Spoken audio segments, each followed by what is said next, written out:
Aujourd'hui, j'ai décidé de répondre à la question c'est quoi un trouble spécifique de la lecture, ce qu'on appelait avant la dyslexie, dysorthographie. Bonjour, je m'appelle Lucille et je suis orthopédagogue, une enseignante spécialisée dans les difficultés d'apprentissage en lecture et en écriture.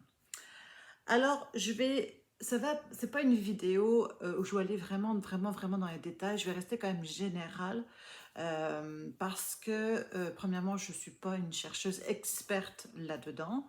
J'ai fait mes lectures, bien sûr, mais reste que c'est quand même un domaine qui est encore en recherche.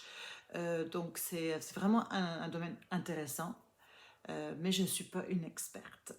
Ceci dit, ce que je peux vous dire, c'est que maintenant le terme dyslexie, dysorthographie, on n'utilise plus.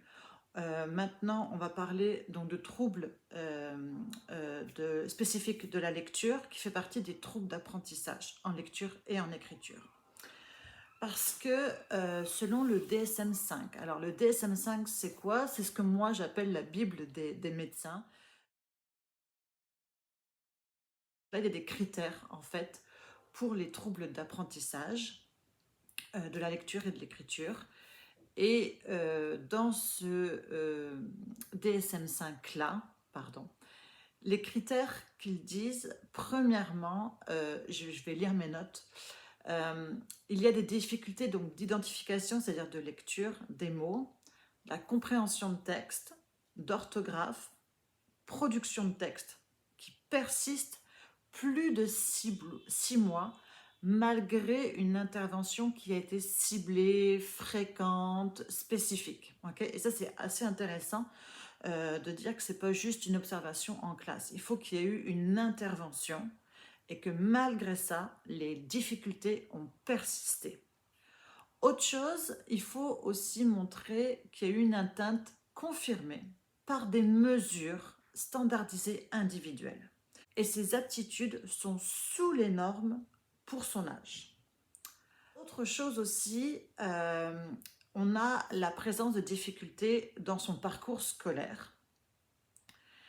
Et les critères qu'on va exclure, c'est-à-dire qu'il n'y a pas de déficit cognitif ou sensoriel, il n'y a pas de troubles de santé mentale ou d'origine neurologique, il n'y a pas de troubles psychosociaux, il n'y a pas de faible aptitude dans la langue d'enseignement. Donc ça fait partie des apprenants qui sont allophones ou qui parlent une autre langue que la langue du pays. Et l'enseignement va être au début plus difficile, mais si on évalue l'apprenant dans sa langue maternelle, mettons, ou d'origine, ou sa langue première, les difficultés n'apparaîtraient pas. Donc, parce qu'un trouble d'apprentissage spécifique à la lecture se retrouve dans la langue première. Et aussi, il n'y a pas eu d'enseignement inapproprié, inadéquat en fait. Donc l'enseignement n'est pas un facteur dû à l'échec de l'apprenant dans sa scolarisation. Donc, pareil, le DSM-5, en fait, il permet de distinguer les déficits de la lecture et de l'écriture, des habiletés de base par rapport aux habiletés de haut niveau, donc la compréhension et la production en lecture et en écriture.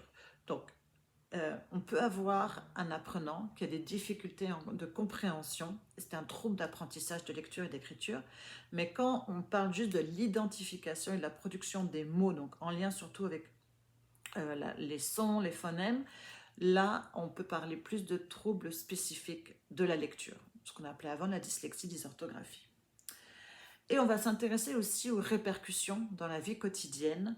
Quand est-ce que ça va apparaître dans la scolarité? Les facteurs qui vont donc expliquer ces difficultés, les facteurs externes.